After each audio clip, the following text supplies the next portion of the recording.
ఒక Indian leader బయట దేశంకి వెళ్ళినప్పుడు, whether it is ruling party or opposition, బయట దేశంకి వెళ్ళినప్పుడు మన దేశ ఇమేజ్ ని కాపాడాలా, లేకపోతే ఇంకా భారతదేశాన్ని తక్కువ చేసి చేయాలా?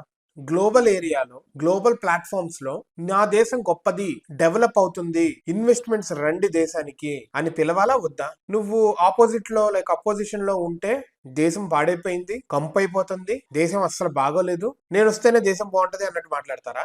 అది దేశంలో చెప్పండి ఉన్నప్పుడు, నేను వస్తే ఇది చేస్తా, నేను ఉంటే ఇది చేస్తా, ఇది బాగోలేదు అని. You have to fight in the nation. When you are abroad, you have to praise the nation and you have to build that kind of reputation about the nation. Opposition leader అయినా కానీ నువ్వు దేశంలో ఉన్న leaders ని బాగుంది, దేశాన్ని బాగు చేస్తున్నారు, భారతదేశం is shining and this is on the top crown world లో చూస్తే నా దేశం గొప్పది, ఎంత చిన్న దేశమైనా అదే పనిచేస్తుంది. Beat Sri Lanka, beat small country like any small country, ఆ దేశానికి ఆ దేశం గొప్ప, ఆ ప్రజలకు నా దేశం గొప్ప. అలాంటిది రాహుల్ గాంధీ మళ్ళా బెర్లిన్కి వెళ్ళి విషయం కక్కారు. ఇప్పుడున్న లీడర్షిప్ మా విజన్ ఆ విజన్ సింక్ అవ్వదు, ఆబ్వియస్లీ సింక్ అవ్వదు. ఇప్పుడున్న విజన్ వెళ్ళి అక్కడ ప్రజల మధ్యలో గొడవలు పెడతా ఉంటారు అంటే భారతదేశం బాగోలేదు, ప్రస్తుతం ఉన్న పరిస్థితి బాగాలేదు.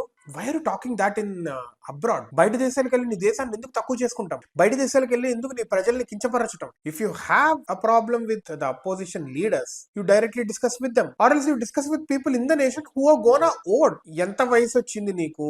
ఎప్పటికి ఎదుగుతావు? ఎప్పటికి ఒక అపోజిషన్ లీడర్ లా స్ట్రాంగ్ గా ఉంటావు? ఎవడో ఇచ్చిన రైటింగ్స్ చదవటమే కానీ సొంతంగా ఎంపవర్మెంట్ అనే వర్డ్ తప్పితే నోటెంబటి ఇంకోటి రాదు. దళిత్ బీసీ తప్పితే ఇంకేమి రాదు. ఏం లీడర్ అయ్యా? We're looking for a strong opposition Rahul Gandhi, a strong substitution for you. Shashi Tharoor లాంటి మంచి లీడర్స్ ని పెట్టుకొని, ప్రణబ్ ముఖర్జీ లాంటి ప్రైమ్ మినిస్టర్ క్యాండిడేట్ ని పట్టుకొని ప్రెసిడెంట్ ఇచ్చారు ఆయనకి. ప్రైమ్ మినిస్టర్ కి కుదరకుండా చచ్చేపోయాడు ఆయన. ఎందుకు ఇలా చేస్తారు? నీకే కావాలా ప్రైమ్ మినిస్టర్ క్యాండిడేట్?